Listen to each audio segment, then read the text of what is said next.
Hi, Kevin here. Well, today, because someone's craving them, we're fixing Rice Krispies Treats. And I will be following, more or less, the original recipe that was developed by Melita Jensen and Mildred Day back in 1939. Okay, the first thing you'll need is 6 cups of Rice Krispies. And I did spray my mixing bowl with non-stick vegetable spray to make cleanup easier, because Rice Krispies Treats can be sticky business. I also sprayed a 9 by 9 inch baking dish. I sprayed my spatula, and I sprayed a medium-sized saucepan with the non-stick spray. So now melt 3 tablespoons of butter over medium-low heat in the saucepan.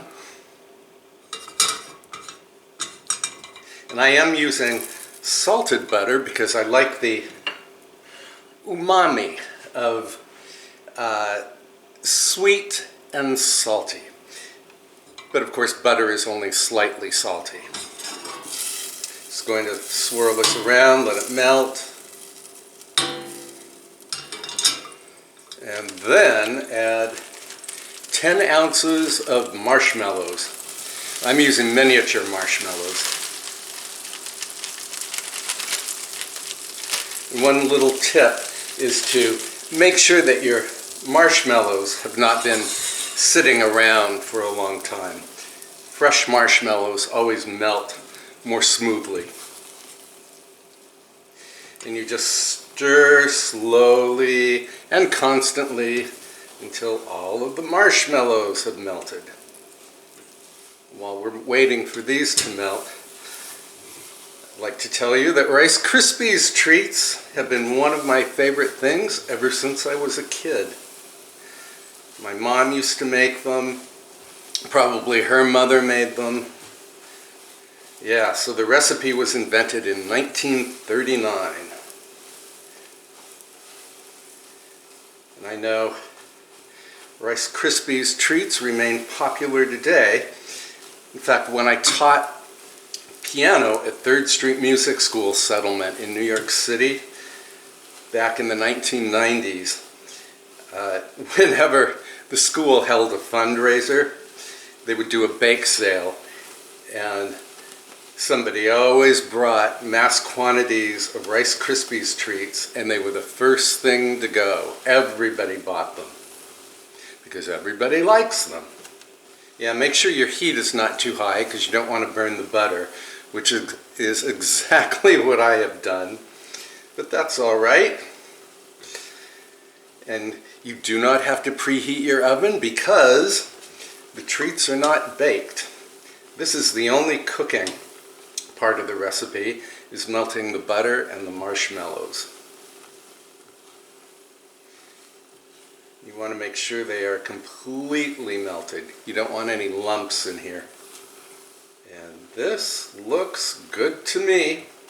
So now let's go back to the workstation. Oh, before we go to the workstation, there was one more ingredient I wanted to add, and that's just a little splash of pure vanilla extract.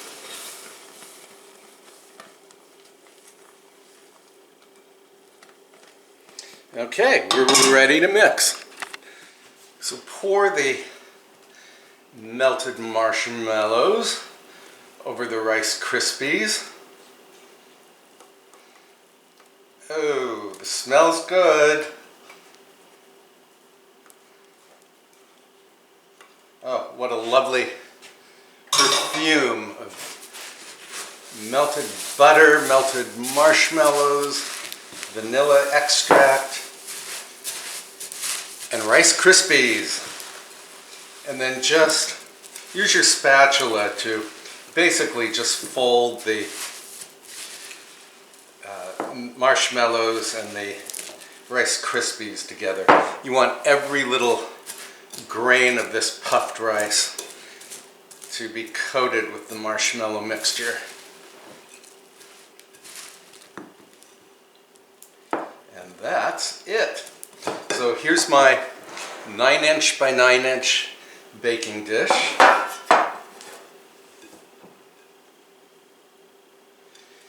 In go the Rice Krispies. And again, I sprayed this baking dish with non-stick vegetable spray. And then you grab a knife and scrape off all this goodness into the pan.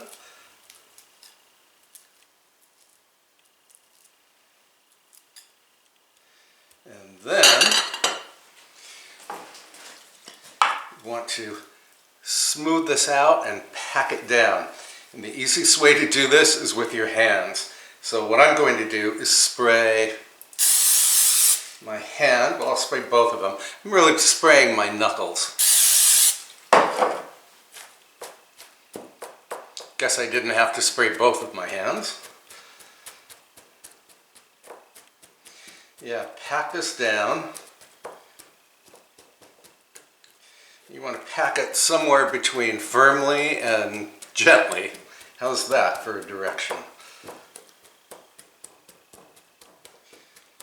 And guess what? Our Rice Krispie Treats are made!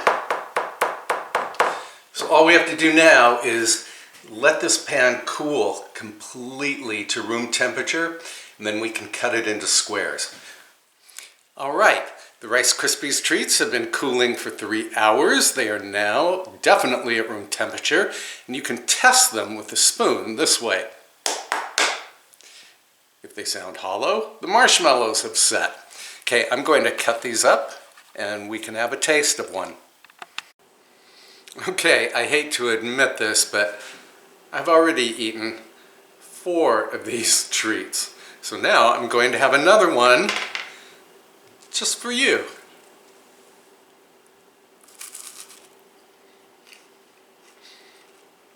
Yeah, they're sweet but not too sweet. They have that wonderful crunch. I'd say that Rice Krispie Treats are as delicious today as they were in 1939 when Melita Jensen and Mildred Day invented them. So I hope you'll give them a try. I'll post the list of ingredients in the description box below. And yeah, give them a try.